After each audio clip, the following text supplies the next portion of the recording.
سبا زمونږ او د ستاسو الحمدلله بغیر د اعلان ورکوټه اختر دی. اعلان ته ضرورت نشته ښا. اعلان ته په 29 رمضان باندې سوي ضرورت وي چې کله 10 ورځې پورا شي باز د اعلان ته ضرورت نشته. زما اوس د اعلان دی. نو قربان شماز روان سباله زمونږ او د ستاسو د اختر ورځ ده. د دې څه آداب دي د مسلمانانو خوشحالي نو تفسیر به سبا کوم. خو د هغې څه آداب دي چې تاسو دا دماغو کې واچوئ. زمونږ او ستاسو خوشحالي د غیر مسلم په شان خوشحالي خو نه ده. یو دا چې زمونږ او د ستاسو په دې خلکو کې یو رواج دی او ډېر عروج ته رسېدلی دی چې په کم کور کې مړی شوي نو دا ټول خلک په بیا هغه کور ته د اختر په ورځ باندې ورجمع کېږي. باوجود د دې نه چې جنازه یې کړې ده، باوجود د دې نه چې 3 ورځې په دعا کې ناست دی، تعزیت یې کی او کرته دی،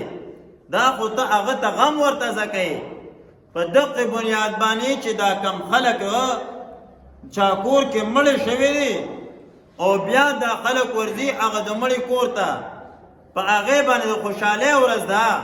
او ته ورته ورځې ورته چې یو دعا به وکړو د پلانکي مرحوم لومبی اختر دی او د پلانکي لومبی اختر دی. هغه د خلکو د چا بابا چې وفات دی د هغه د بچو به څه حالي، د هغه د بیبي به څه حالي، د هغه د نوسو د انګیندو به څه حالي. هغوی ته خپل بابا ور یادېږي چې تېر اختر کې موږ سره وو او سخت اختر نشته. هغوی باندې خوشحالي د قربان شمه غم کړله. شریعت دا د سوق دین نه دی. شریعت د غمونو مناوولو دین نه دی چې ته غمونه مناووه. شریعت د استقلال دین دی. دا د صبر دین الله پاک موږ او تاسو ته راکړی. په دې کې دا نشته چې قربان شمه ته غمونه مناووه او لوی انګا بنګا دې جوړه کړي. دا چې څوک کوي دا د ګناه کار کوي او چې د چا په کور کې مړی شوي دقسې خپل خپلوان وله رالل او چې یو دعا به وکړو ورته چې دا لار سیده ونیسه چې بیا په دې طرف باندې را غلط نه شي. ولې ته څه کې زموږ خوشحالي اوس په غم باندې بدلې. دا چې کومه دا یو رواج دی او غلط رواج زموږ او د ستاسو په علاقه کې را شروع دی او بالکل عروج ته قربان شمسه شوی دی راسېدلی دی او یو سټایل ورنه جوړ شوی دی. زموږ او د ستاسو خلکو د عباداتو نه مو سټایلونه جوړ دي که نه، دې نه هم یو سټایل جوړ دی. دا یو خبره. دویم ادب دا چې انسان د اختر په ورځ باندې لباس واچوي نو د لباس خیال ساتل پکار دی. اختر روان دی که نه، خلک لباس واچوي نو د لباس خیال ساتل پکار دی. لباس 2 فائدو دپاره استعمالیږي. دا خبرې ځان سره یادې ساتئ. یو د لباس دې دپاره استعمالیږي چې د بدن رنګ پټ کړي، چې دا بدن سپین دی، تور دی، خړ دی، رنګ پټ کړي، دې دپاره لباس استعمالیږي. بل لباس دا جما او دا کپڑا د دې دپاره استعمالیږي چې د بدن ساخت پټ کړي. د بدن ساخت، د بدن لوړوالی، جوړوالی، دا د بدن پیړوالی، نریوالی دا پټ کړي. دې ته قربان شم د بدن ساخت ویل کېږي. نو لباس چې استعمالیږي، کپڑا چې استعمالیږي، دا به داسې کپڑا استعمالي یو به رنګ پټ کړي او بل به ساخت پټ کړي. یو دور داسې زما د یادو را روانو چې زبردست کپڑے به وي، اوږد کمیس، غټ پرتوک را روانو. دا زما د یادو خبره. ستاسو یادونه چا مخکې دي هغوی ته به ډېر څه یاد دي. دغسې لباس را روانو. بیا د هغې نه بعد زما د یادو داسې وشول چې پرتوک په خپل حال باندې او کمیس یې ورته رالنډ که. کمیس یې تر دې د دی، ما ته یاد شي کمیس یې د دې د دی که. بیا لږ قربان شم د فحاشۍ عروج وکړه، په بره باندې لاړه نو کمیس یې ورته اوږد که او پرتوک یې ورته تنګ که. بیا داسې کار وشو. بیا د هغې نه بعد چې لږ وخت تېرېده نو کمیس یې ورته رالنډ که. بیا چې لږ وخت تېرېده اوس زموږ او د ستاسو په دې دور کې پرتوک یې ورنه وغورځاو، پاجامه او جانګې قربان شم ور واچو. هغه چې کوم لباس د مسلمانۍ هغه لباس و هغه یې ورنه څه کړ، چورلټ په چورلټ یې ورنه ویسته. نور کپڑا چې استعمالیږي 2 شیانو دپاره استعمالیږي چې جانګې هغه واچول، پاجامه واچوله، د بدن چې کم رنګ دی هغه خو پټ شو، خو چې کم ساخت دی، لوړوالی، جوړوالی، دا ټول پکې ښکاري. په دې خلکو باندې، په دې ښځو باندې د الله پاک لعنت راورېږي. زه یې نه وایم، رسول الله مبارک وایي. رسول الله مبارک وایي چې داسې زمانه به راشي، داسې ښځې به را پیدا شي، کاسیات عاریات مائلات ممیلات رؤوسهن کاسنمة البخ لا یرحن رائحة الجنه. رسول الله مبارک وایي کپڑے به اغوستي او بربنډې وي. هغه وخت جدا دور صحابو په دماغو کې دا څنګه راوستا چې وا کپڑے به چوری څنګه وبر باندې د صحابو په حیانا کې پیغله بوي پیغله به چې په لار باندې روانه و پته باندې لګیدا چې دا بوډه روانه ده او کوزوانه روانه ده ماشاءالله اوس هم پته نه لګی دا بوډه روانه کوزوانه روانه ده خو ترتیب جدا دی هغه وخت کې پته نه لګیدا دا بوډه به دا ځوانه پیغله به داسې ښکارېده لکه بوډه اوس بوډه ځان داسې جوړ کړي لکه پیغله هغه وخت کې پته نه لګېده اوس هم نه لګېده خو بالکل قلق وشو شی ولټه شه سوچ خوندي نو صحابه کرامو به دا خبره په دماغو کې راوسته څنګه چې کاسیات عاریات کپڑے به اغوستی دغه باوجود به بربنډي بربنډه دا مطلب چې پاجامه به چولی د بدن ساخت به ښکاري رسول الله مبارک بیان فرمایي لا یرحنا رائحة الجنه د جنت خوشبوئی په داسې خزو باندې حرامه ده دا لویه د وبال خبره ده دا د تنګو کپړو ده بیا زمونږ او د ستاسو نورې کپړې د جال والا کپړې راوتې دي لاندې ورنه شمیس وي تر دې ځای پورې به شمیس وي دغه نه اخوا بیا کټ کړي او دې خوا به تش جالې دا بدن بیدن نه ښکاري لوپټه د جال لوپټه ده دغه چې کم مری ده کم ویښته دي ویښته د ښځې عورت دی مری د ښځې عورت دی دا پکې ښکاري رسول الله مبارک وایي لا یرحنا رائحة الجنه قربان شم دا به د جنت خوشبویي هم نه مخصوصوي په داسې ښځو باندې د الله پاک لعنت راورېږي لعنت دا عزتمندو ډېره لویه د وبال خبره ده د وبال زمونږ او د ستاسو د پښتو معاشره ده هغه اسلام او پښتو زمونږ او د ستاسو قریب دي بعضې څه خبرې رواجونه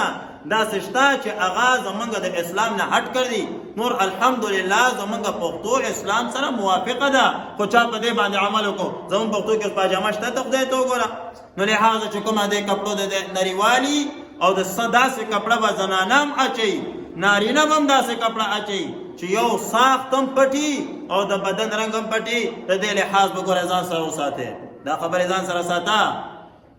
بل دا چې کومه کپړه اچوي په دې کې د تکبر لپاره به نه اچوي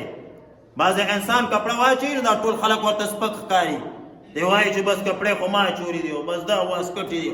دا دی او دا مې په ډېر زره اخیستې دي دا څوک چې وایي دا مې په دومره ګران اخیستې دي اکثر دا غول خوري دا دروغ وایي ګران نه یې اخیستې چېرته کباړ کې واري بیا خلکو ته وایي چې دا مې په دې اخیستې په دې اخیستې دي او چې څوک ښه سړی هغه قربان شم دا خبر نه کوي دا مې په دې اخیستې تکبر دپاره هغه اخیستې نه دی هغه د ځان د ښایست دپاره اخیستې ان الله جمیل یحب الجمال تکبر په بنیاد باندې به لباس نه اچوي اوس وایه چې تکبر څه ته ویلې کېږي زه خو به کپړه اچوم صحابه که رسول الله مبارک وی چې لا يدخل الجنة من كان في قلبه مثل خردل من الكبر جنت ته به هغه سړی نه داخلېږي چې د هغه په جنت کې د وري د دانې برابر تکبري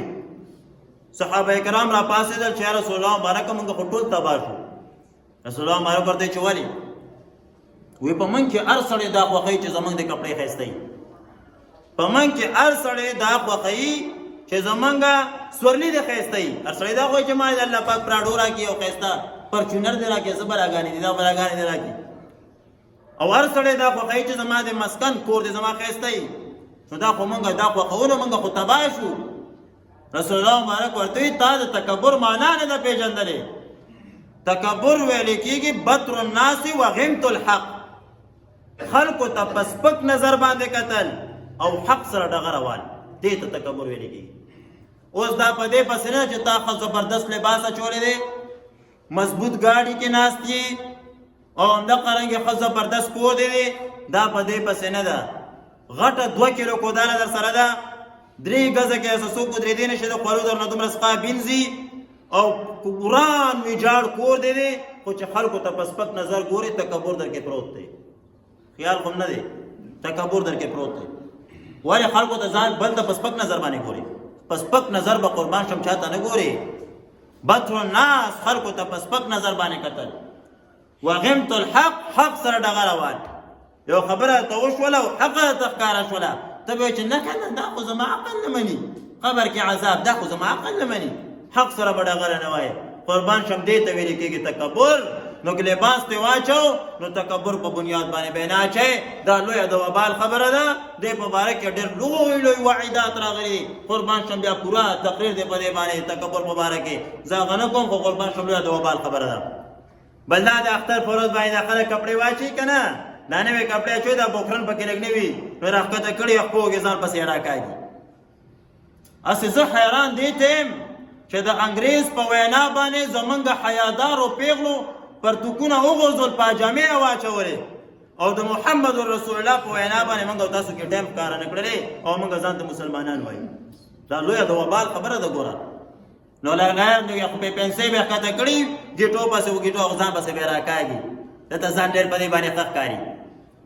لہذا رسول الله مبارک بیان فرمایي چا چې د ګیټو نه پنسۍ ښکته کړلې دا د جهنم ګیټې دي دا به جهنم کې قربان شم دا سوځي بل روایت کې راځي ویل للاعقاب هلاکت دی او خیر د پوندو باره کې دی دغه چې کومه د رسول الله مبارک بیان فرمایي من اسفل الازار من الکعبین فی النار چا چې قربان شم دا ازار او دا لنګ ښکته که د ګیټو نه دا سوځي دا خو لویه د وبال خبره ده دا به جهنم ته قربان شم ځي دا بله خبره پنسۍ به اوچتې ساتې دا یوازې د مانځه صورت نه دی دا پنسۍ راوچتې کوي مانځه دپاره ټوپۍ یوازې د مانځه دپاره نه ده دا عام لباس دی پنسۍ عام لباس دی د مسلمان دا د مسلمان دپاره شعار دی اوچتې پنسۍ و مسلمان ګرځي صحابه کرامو به قربان شم تر نیمو پنډو پورې دا پنسۍ راوچتې کړې وې دې کې عاجزي ده او د رسول الله مبارک قربان شم هغې حکمتونه یې زه نه وایم په دې کې بلا شي حکمت دی په پیسو اوچتولو کې چې کوم حکمتونه بلا شي حکمتونه دي خو موږ په حکمتونو باندې مکلف دا نه یو بل به په لباس کې دا خیال ساتي چې نران به د ښځو لباس ښځو سره مشابه لباس نه کوي او ښځې به د نرانو سره مشابه لباس نه کوي وا رسول الله مبارک ور باندې لعنت لګلی دی چې الله پاک لعنت لګي په هغه ښځو باندې چې هغه سړو سره مشابهت اختیاروي او په هغه سړو باندې چې هغه ښځو سره مشابهت اختیاروي سره جوړه دې کړی لکه ښځه ویښته دې مو سره بیا پرېښوستی او کلین شوی دې هم کړی پته نه لګي چې دا مې اوس خور ده که ورور دی نو په دغې بنیاد باندې لحاظه د وبال خبره ده رسول الله مبارک باندې لعنت ویلی دی لعنت د الله پاک د رحمت نه لرېوالي ته ویلې کېږي او د الله پاک رحمت جنت دی چې جنت نه لرې شي نو کم ښه به ځئ جهنم ته به ځئ الله یې زموږ او ستاسو حفاظت ورنه جهنم خو خطرناک ځای دی الله یې ورنه زموږ حفاظت وکړي لویه د وبال خبره ده دې نه هم قربان شمه ځان ساتئ بل دا چې د اختر په ورځ باندې دا خلک بالکل ځان آزاد ګڼي بس روان به شي دا ترور لور ده او دا د ماما لور ده دا د توت تورې خطې ده بس ورځي هغوی سره په لاسونو باندې مصافحې کوي اختر دې مبارک شه اختر دې مبارک شه شریعت د دې اجازت نه ورکوي اختر زموږ او د ستاسو د عبادت ورځ ده دا به قربان شمه دا به نه کوې لاړلې یو ځای ته نه خلاصېږي تش په خوله باندې ووایه خو بیا هم نه ترتیب خرابېده بیخي چې کومه ده چې رشته دی ورباندې ختمېده او ګیر شولې لاس نه کپړه ته وکړه چې سرمن دې قربان شمه دا ونه جنګېږي پردی زنانه سره زموږ شریعت خو دا خو ډېر لوی احتیاط قربان شمه په دې کې راغلی دې خبرو به لحاظه خیال به ساتئ دې شیانو نه به ځان ساتئ ډېرې خبرې دي خو د کولو دپاره مستحب چې موږ راځو نو کم ښه کارونه وکړو لحاظه یو دا ده چې شپې به وختي پاسې تهجد دپاره پاسه تهجد وکړه مزېدار شپه ده جي د عبادت شپه ده فضیلت به زه سبا وایم او همدغه رنګې قربان شمه تهجد نه بعد چې لامبه مه بانګ نه مخکې مه لامبه چې اذان وشو د هغې نه بعد ښځه به سبای صادق راوخته زبردست پاک ولامبه مسواک قربان شما استعمال کا ثواب کار دی د هغې نه بعد چې ودې لامبل ښایسته نوی لباس وي زبردست واچوه شرایط مې د لباس مې ته وړاندې بیان کړ نوی لباس نشته پاک لباس واچوه خوشبویي قربان شما دا استعمال کا بیا چې کله د سهاري مونځ د وشي سهاري مونځ د چې راځې ته کپړې به تا د اختر بدلې کړي سهاري مونځ د چې راځې ته کپړې بدلې کا عبدالله ابن عمر رضی الله عنه چې راووته د سحر مانځه ته به د اختر په لباس کې راووته نو سحر مانځه کپړې بدلې کا نو کوشش کوه چې اودس مات نه کړي په همدغه اودس باندې به د اختر لامبلي دي که نه د اختر مونځ به ورباندې قربان شمه ورباندې اوبه کې ورباندې دا چې کومه ده دا ځان سره یاد ساته بله خوشبویي به ولګې مزیداره خوشبویي دا نه چې سر د ټوخي بوتل د ګدۍ په ځانې واړې دلته خلک راغلي بیا په خلکو باندې چا الرجي او د چا باندې بد لګي داسې خوشبویي به نه استعمالوې ښه ښکلې مزیداره خوشبویي داسې ورباندې ورکوه 1500 روپۍ فرشتې د نازي خوشبویي ده نه مخصوصه ای به لحاظه چې کومه د مزیداره خوشبویي ولګوه چې راځي نو الله اکبر الله اکبر لا اله الا الله والله اکبر الله اکبر ولله الحمد دا کم تکبیر دا ځان سره زړه کې وایا او چې عیدګاه ته رادن نشوي بس قربان شمه څه کوه دا بیا بندوه خو چې عیدګاه ته راځي د دقې نه وړاندې لږ څه خوږ شی خوړل دا مستحب دي رسول الله مبارک په چې عیدګاه ته ته د هغې نه به قربان شم یو څو کجورې به یې دا خولې ته واچولې په تاق انداز باندې نو دا به وخورې بیا چې عیدګاه ته راځي نو لارې په ښي طرف باندې راځه پیاده تلل دا عیدګاه ته دا مستحب دي اختر مونځ له ځې نه په پیاده باندې راځه په ګاډي باندې څو مه راځه پیاده راشه خیر زه خو موټرسایکل باندې راځم ځکه زه لسم کلي نه راځم نو په دقې بنیا باندې پیاده راځه او بل چې اختر له په کومه لار باندې اختر مې عیدګاه ته په کومه لار باندې راغلی نو په بله لار باندې ځه رسول الله مبارک به لاره بدلوله ولې دا لارې ستا دپاره ګواهي ورکوي چې دا په ما باندې عیدګاه ته تللی دی نو په بدله لار باندې ځه خیر دی کو یوه لرې ده او بله نږدې ده نو په لرې او نږدو لارو باندې قربان شه ملاړ شه ستا نیکیانې الله پاک دا ستا د قدمونه الله پاک د نیکیانو په چپړي کې اچوي لهذا دا خیال ساته یو سړی وایي چې خالص یوه لار ده نو زه څه وکړم بله لار نشته نو یوې طرف نه چې راځې د لارې په ښي طرف باندې راشه دې طرف نه چې ځې د لارې په ښي طرف باندې لاړ شه نو په دواړو طرفونو په یو طرف باندې لاړې په بل طرف باندې لاړې دا خدای پاک ته پیش کړه چې خدای پاکه په سنت طریقه باندې مې عمل کوم خو ممکنه نه وه خپل وسه پورې مې قربان شم وکړله الله پاک په کامل اجر او پوره اجر درکوي نو لهذا په دقې شرایطو باندې لباس په دقسې رواجونه قربان شمه ځانونه صحیح مسلمانان جوړ کړئ اصل براینا مسلمانان نه څه جوړیږي مسلمانان یو چې سم مسلمانان یو کړک مسلمانان یو ډنډه مسلمانان یو لهذا چې کومه ده په دې باندې قربان شمه عمل وکړئ عمل به کوو ان شاء الله کنه څوک په باندې عمل کې لاس نو چت کې ټول ور باندې ان شاء الله عمل کوو په دې باندې او لهذا چې کومه ده سبا د سحر مونږ به مونږه شل منټه کم پس پر شپږ بجې باندې کېږي او د اختر مونږ به ان شاء الله دا په 9 بجې باندې کېږي او د هغې نه مخکې به تقریر کېږي او بله مستحبه دا ده چې وختي تاسو چې څونه عیدګاه ته راغلی نو بهترینه